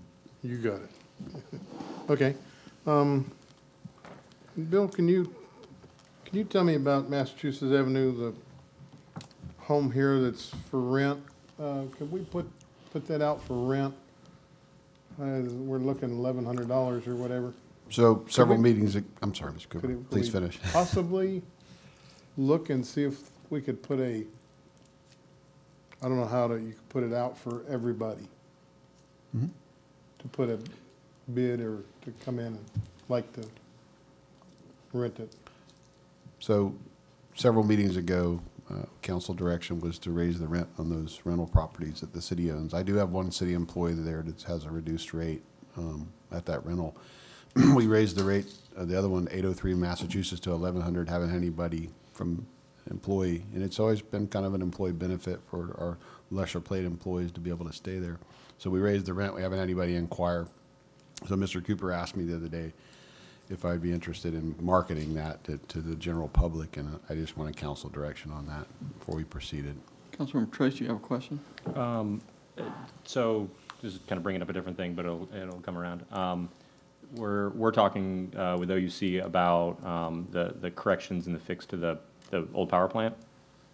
The food pantry is on that property. I don't know if they would have to move because of that update and that change of the, so would we be able to move them over to this building? No, Or I'm is at it just- I'm at Massachusetts Avenue. I know, but we'll need to Okay. do something with the food pantry, move them into that building instead of, Oh, okay. yeah, house them in that building instead of. And The that's a- parking, the parking's not very good there. I mean, Yeah. it would be on one side of the, I don't know how many cars they generate. there would be a whatever, lot of but I just- cars, there more than what you've got parking spaces, I don't think. Yeah. So the company that's doing, Geotech's doing the study for the areas of concern should have a report by the end of November. We have been in touch with the food pantry, and that is a great question where they're going to move to, if we need to move them off the site while they do the cleanup. That may be an opportunity, at least in the short term, to do something. I don't know if it's I big hate enough. for them to have to move outside the city to still function. And I've we thought will- about that. Yeah. I'm going to go out on a limb here, that we will find somewhere to keep them in our city limits, you know, so. But that's, the question is, that home that's for rent right now, you know, if there's no citizens or there's no employees that want to rent it right now, let's see if we put it out for anybody that, put it out, you know, for rent. Is it open to police and fire as well? Correct, that's right. We've already got 2 police officers down at the Chisholm Park now. So, I mean, you're going to give them all to the police department, or you're going to give them? Well, we have a waiting list, and we I go through a understand. process. I understand. But if they want to pay the $1,100, that would be okay. But if you don't, in a timely manner, within another month or two, I'd say put it out for rent and see whoever wants to pay the fee. Yes, ma'am. Councilmember Go ahead. Can I add something? 1,100 is cheap. I know So it if we're is. going to put it out to non-city employees, then the rent needs to go up. It needs to be market rate. Okay, and it's market rate. I don't have a problem. I think, Bill, you and I talked about that. Yeah. Councilmember Askew. Is there a way we'll reach out to the school system and see, that's another one in that Like lower a school paid- teacher? Yeah, see if school teachers. So I just went on Zillow and Redfin, 1,100 for that square footage of a house is about market rate. Right. Just based on, you know, just, Yep. they're pretty I don't think so. they're pretty accurate. It's I don't think so. 11 to 1,300. I looked it up. Yeah. 11 to 13. It's, you know, starting out price, what I saw. Anyway, that's where I'm coming from. And, you know, after a month or two, if it doesn't rent from city employees, I'd like to see if the council would go ahead and put it out for bid, and just whoever wants to rent it, let them rent it. We're losing money if it's going to sit there. I'd check with the school first, but then Okay. open it up to them. Yeah, you can do that too. We'll do that. We'll contact them and we'll make sure we do a marketing campaign to our If we're employees. going to do that, make sure- I'd like to, at least somebody at school that lives in the city. Yes, sir. Anything else? No, sir, I think that's it. Thank you, sir. Councilmember Trace. No, thank you. Councilmember Matheny. Thank you. So I went to the first responders event last Friday. It was really great. If you missed it, sorry about that for you. They had a tent there that was talking about the Pink Hills Fire Truck Pull. And I know before I got on council, the council participated in this, and created a team and did that. So I wanted to challenge the council today, like if we could put a team together for the Pink Hills Fire Truck Pull. All the proceeds from the event go towards the Pink Hills St. Cloud chapter, which, you know, it helps those who are battling cancer or life-threatening diseases. It is October 12th, Saturday, October 12th. Looks like it's from about 12 to maybe like 2-ish. So I wanted to see, I'm in. Is anybody else on the council? And the city manager? Are we and making a the council city attorney? team? Yeah. Yeah. Can we call the mayor over at Kissimmee and see if we can get them to go up against us, maybe? Yeah, that would be great. That would be great. I think the more teams, the merrier. I'd like to see us support this event. It's a lot of fun. It's really hard to pull a fire truck, FYI, so we need some muscle. Anybody's got some? This one where you have to wear heels? That would be Yes, funny, I think we should. but no. Oh, I mean, wait. Oh. I'll do it. That's a different event. That's a different event. For fundraising, I'll do it. That's a Not different event. suggesting. That's a different event. Ask the mayor So about who's Decide in? whether I want to- Who's in? I'm gonna write you down. You have them, huh?